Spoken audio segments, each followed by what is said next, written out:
Okay, so now on to Season 1, Episode 2 of Buffy the Vampire Slayer. This episode is called The Harvest, and it first aired March 10th, 1997, so that's the same night that the first episode aired. So when the episode first starts, this is the first time that we get this random guy giving us a narration, letting us know what the show is, basically. I don't hate it. It's very of the time. It feels very late 90s, but I do like when they change next season when they get Giles to do this narration instead. Then here we have the cross that is prominently on Buffy's chest that burns Luke and allows her to get away. But I swear we didn't see this at the end of the last episode. Like, if you look, it's not there. Like, the cross, she's not wearing it. You can't even, there's the chain's not there, so you can't tell me that it's tucked in somewhere. Although, I guess you could argue that, like you could argue anything, but it really, that cross necklace does not look like it's there at all. And I swear, at the beginning of this episode, when it picks up, it just magically appears, and it's fine. This is kind of like Angel saving Buffy because he gave her the cross necklace, and that's what saved her, but more kind of just gave her an opportunity. Also, I'm always curious as to when exactly she put this necklace on. I mean, for to believe what they show us, that it's in the middle of when she's being attacked by Luke the evil vampire, but let's imagine that she had it on before. I just always wonder at what point did she put the necklace on, because she got it before she went into the bronze, and then she went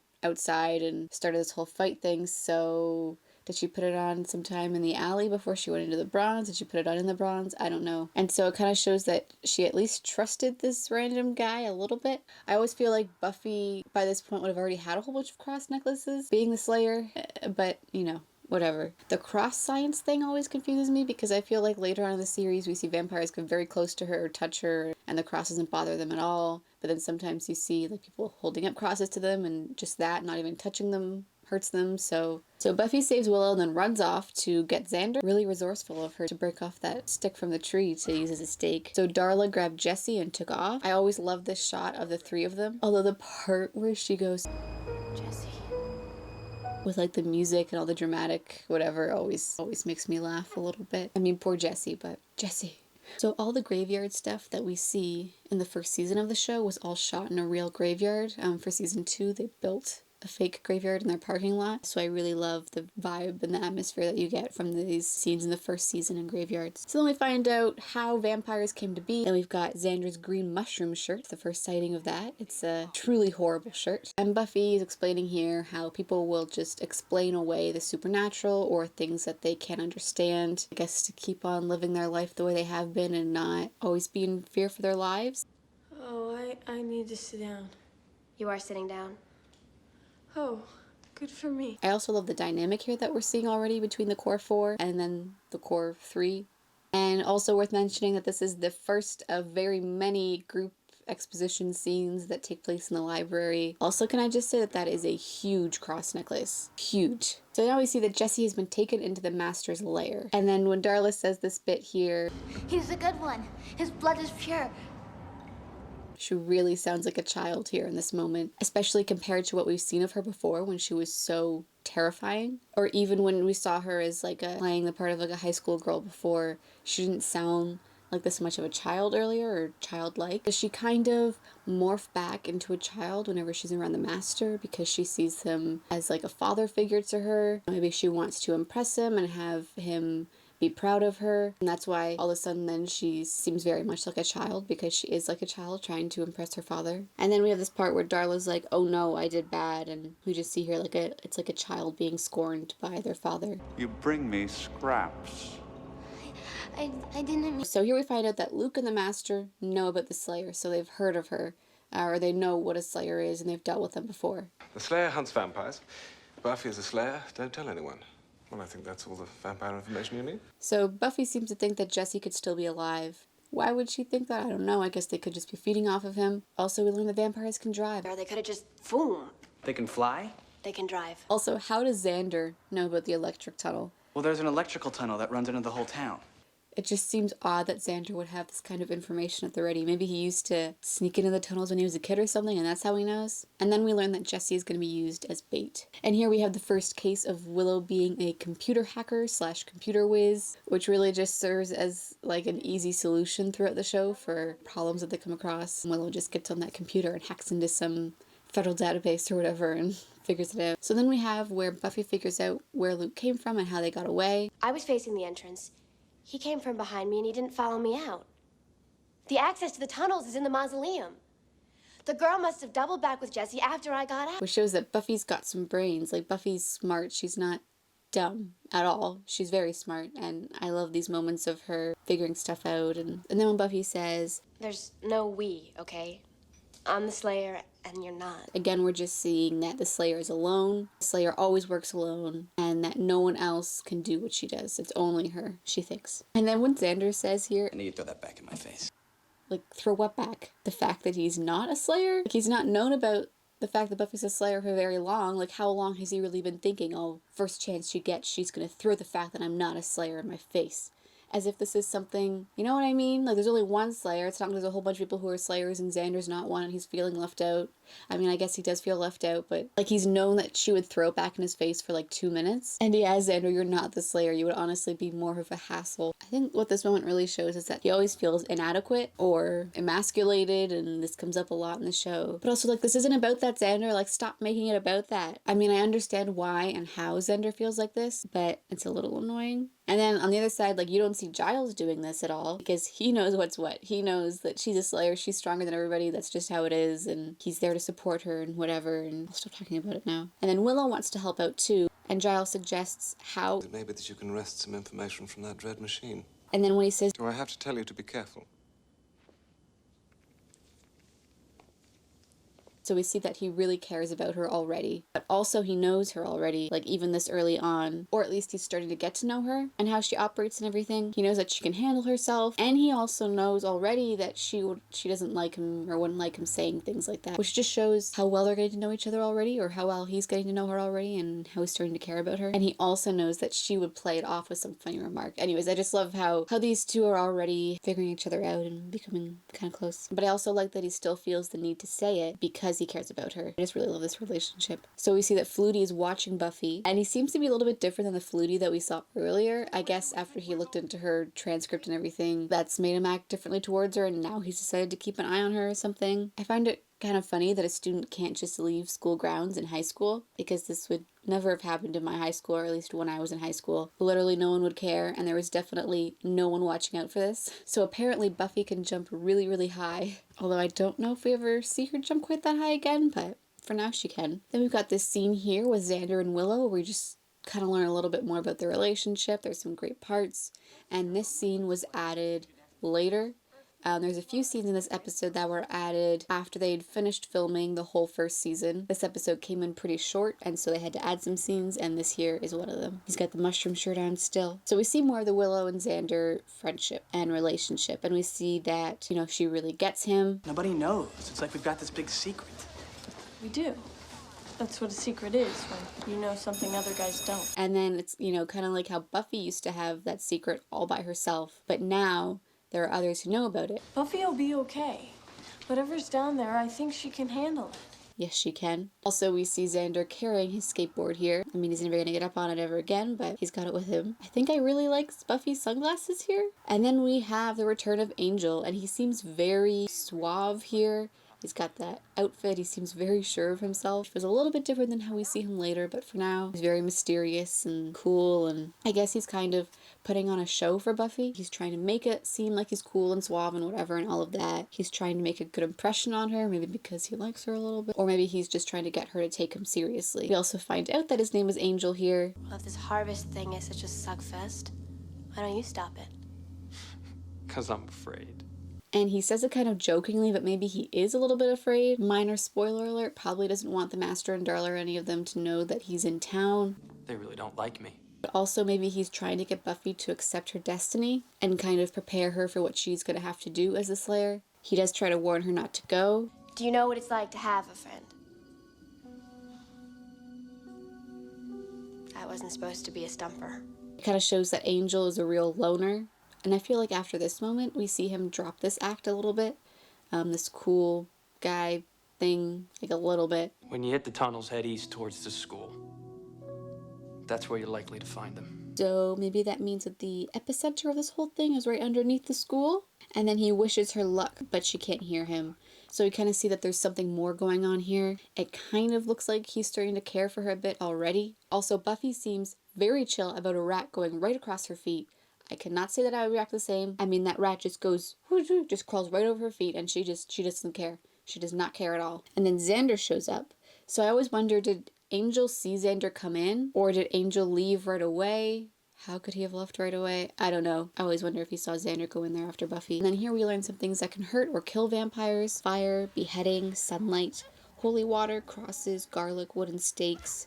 And a lot of these things we see being used later on in this episode. And then we have Buffy telling the story about beheading the football player. Anyway, he had this really, really thick neck, and all I had was a little X-Acto knife. And I love how she seems almost happy to be able to talk about this stuff with someone else. And also to be able to talk about it in not such a serious way. Because she's, never had that before. She's never been able to joke about the slays that she's done in the past and all that stuff. So also, boy, do I recognize that drawing in the book that we are going to be seeing for a long time to come in the opening credits. So Giles finds out that the harvest is tonight. And here we have Cordy's back and Harmony. This is the very first appearance we have of Harmony, the actress who plays Harmony, Mercedes McNabb, auditioned for the role of Buffy. I love Harmony. I love Cordelia, as we all know. I also love Harmony, and I'm glad to see her so early on. And she comes running at me, screaming with the sticks.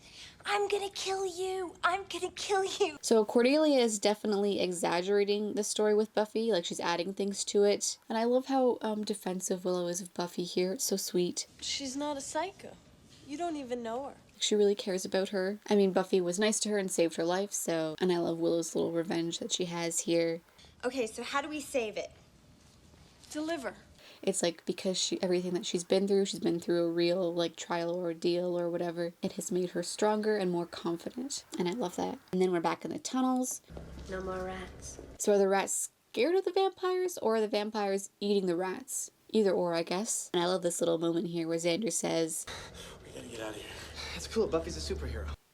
Aw, she is a superhero. Then we see some really weird glowing eyes. And the vampires here really seem to be like zombies. They're walking very, very slowly. We never see vampires behave like this again, and we find out that Jesse is a vampire. And then when he says, You can die. never really sounds too menacing to me, but I guess he's a baby vampire, so. You can hear the worms in the earth. That's a plus. So being a vampire seems to have turned Jesse into someone that's very evil, does whatever the master wants. He's very team the master. And this moment where Buffy yells out, "Help me!"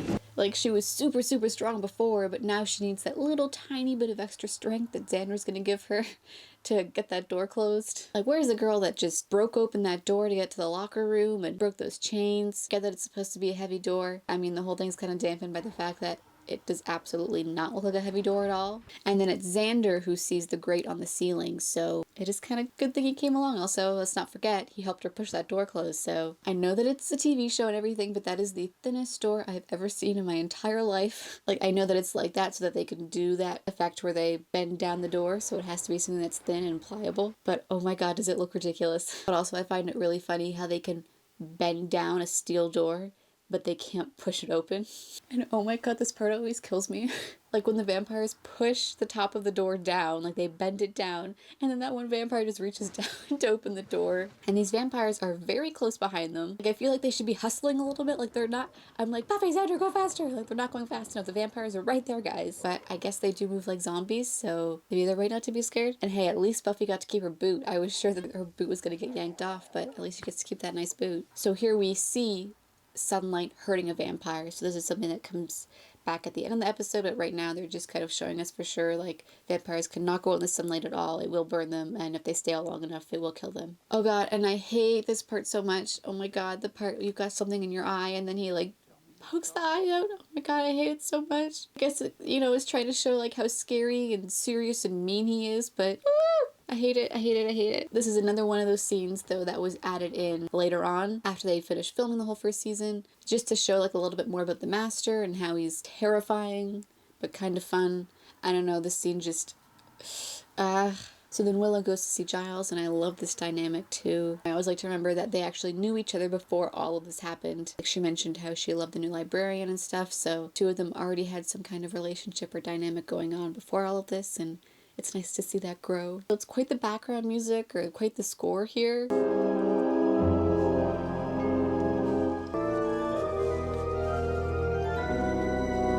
It makes it kind of feel like an episode of Who's Afraid of the Dark? Oh my god, and when Luke says here, My body is your instrument. I always die laughing. So then we see that Luke is the vessel. This moment right here kind of looks like something else is going on. And then the way Willow asks here, Was he dead?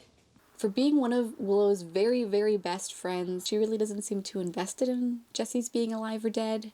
At least you two are okay. Maybe he was more of Xander's friend, but she really doesn't seem like she cares about Jesse too much at all. Xander kind of seems like he cares a little bit. I mean, he kicks a trash can, so I guess he's upset. But I do love this line here. I don't like vampires.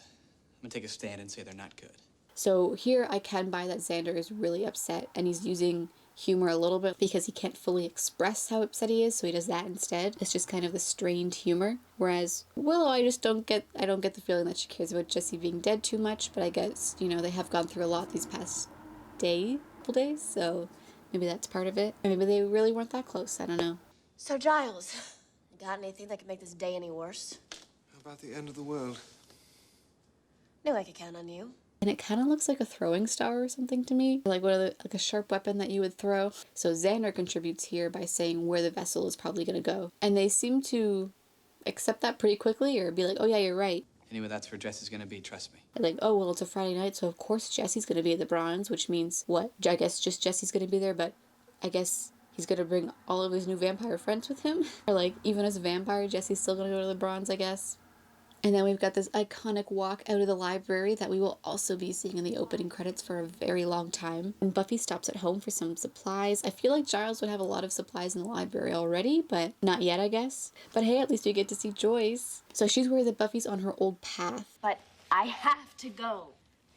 No. Mom! The tapes all say I should get used to saying it. No.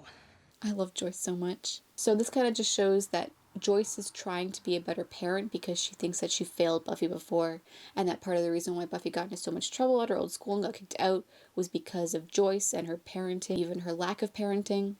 If you don't go out, it'll be the end of the world. Everything is life or death when you're a 16-year-old girl. So we're just beating this drum again. It really mirrors the conversation that they had in the last episode. Her mom is like, oh, I know what it's like to be a teen. But for Buffy, of course, it really is the end of the world, and it is life or death. And then when Joyce says that she can just stay up there and sulk, is basically just giving her an opportunity to sneak out. Like she's saying, you know, I won't come check on you. You can just stay up here all night. It's like, oh, thank you for giving me that perfect opportunity to sneak out. And then she says, you know, or I can make us some dinner. So she is trying. She's trying to spend more time with Buffy. She's trying to connect with her and probably stop her from going down that old path. But I gotta say, if I were Joyce, I'd be like, what's that loud banging? What's that really loud noise that's happening upstairs? Buffy doesn't seem to have too many supplies, but she grabs some holy water, cross, stake, and then when we see this trunk with Buffy's things, she's got all these, you know, regular teenage girl stuff on top. And then, you know, she takes that off, and then underneath is all the Slayer thing. So that's, you know, another metaphor for Buffy.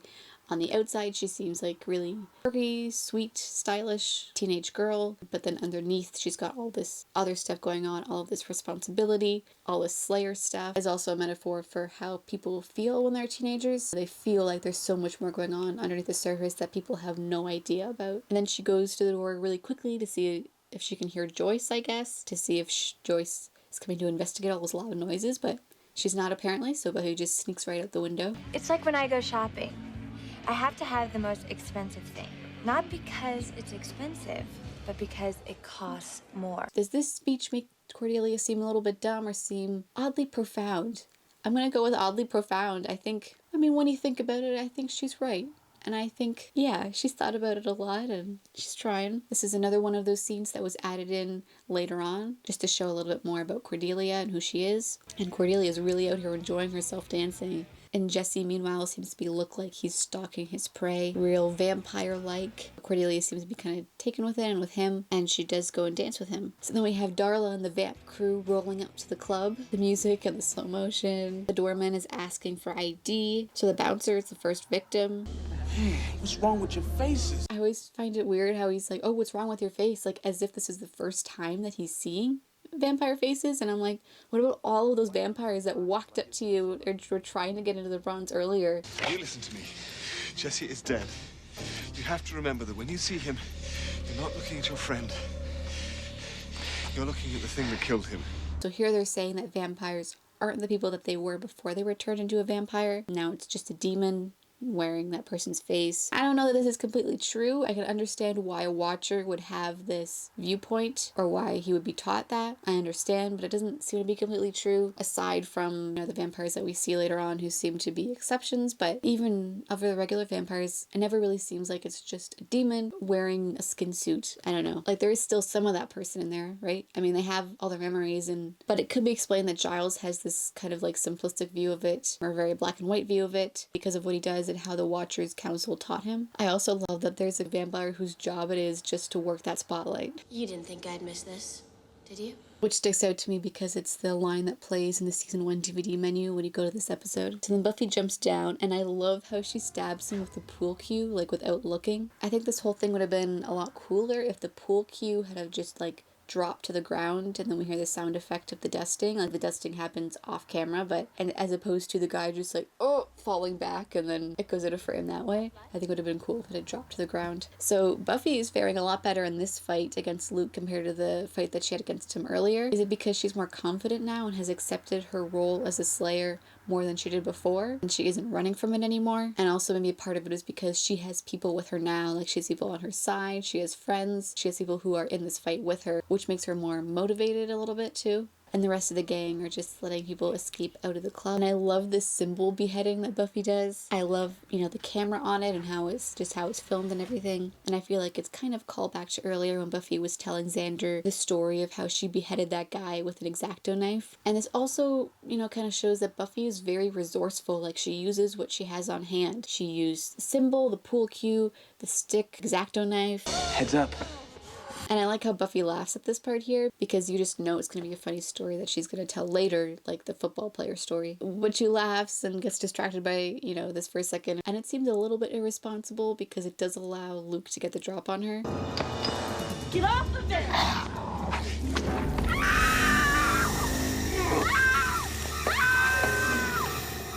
And Darla's screams here are so funny, but I love that Willow saves Giles. Like, she's the one that saves him. He's supposed to be the Watcher, with all this knowledge and vampires and stuff, but she's the one who saves him. And also, Darla was supposed to die here at this moment, and in the unaired pilot for the show, she did die, but they like Julie Benz so much that they decide to bring her back. And then now we have Jesse's death, and that stake is nowhere near his heart. But also I do like how someone just kind of knocks Jesse into the stake. Maybe Xander wouldn't have had the guts to kill him. And then I love this whole sunrise thing of how Buffy kills Luke. It's in about 9 hours, moron. Because it shows that Buffy, again, is so resourceful and quick thinking and smart. She can really think on her feet. There's so many times in this episode where I think we see that Buffy is just so much smarter than we think she is, or so much smarter than other people think she is. And, yeah, she's stylish and she's funny and all of that, but she's also really smart and she's really good at what she does. Not only is she resourceful and smart and quick-witted, but she also makes great jokes too. And the Master is not happy, and we know that because... And I love that Buffy scares away the other vampires just by looking at them. They're like, oh yeah, no, we're gonna get out of here. And you just know that that's gonna be spreading throughout the vampire community. And then we see that Angel did show up after all. And did he come to help Buffy out maybe? But he seems pleased and kind of surprised that she was able to do it on her own. But she did have friends that helped her, so. Nothing's ever gonna be the same. Very true. Nothing is going to be the same. And then we have Cordelia telling the story of what happened at the Bronze. This is a callback to earlier in the episode when Buffy said that people will explain things away. But Cordelia still connects Buffy to the whole ordeal. And in this moment, Buffy is now officially weird, or like an outcast, or just other. She is not the popular girl anymore, like Cordelia thought she was going to be before. Oh, and I love Buffy's cherry dress here. I mean, I love her whole outfit, but I love that dress. And I also love the lollipop that she's got. And I also love Willow's outfit. And I love the four of them together, and I love their dynamic. Giles is trying to be very profound, and Buffy's joking. And then Xander and Willow join in with Buffy. We may, in fact, stand between the Earth and its total destruction. Well, I gotta look on the bright side. Maybe I can still get kicked out of school. So then, when Giles says the Earth is doomed at the end. Maybe you could blow something up. They're really strict about that. I was thinking of a more subtle approach, like excessive not studying. The Earth is doomed.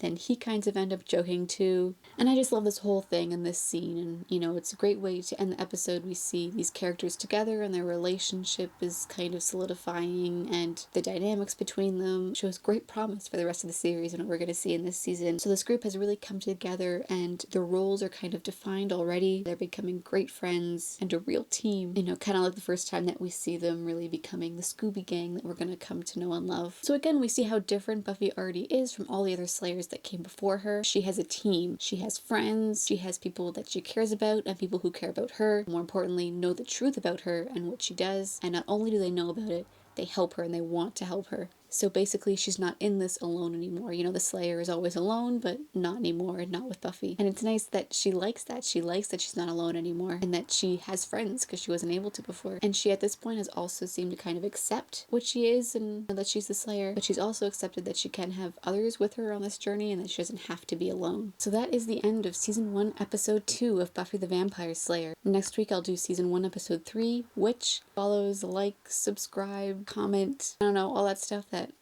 people always ask you to do. I hope you enjoyed this video. Let me know your thoughts and comments about the episode, any opinions that you agreed with or disagreed with of mine down below. Thanks for watching. See you next week.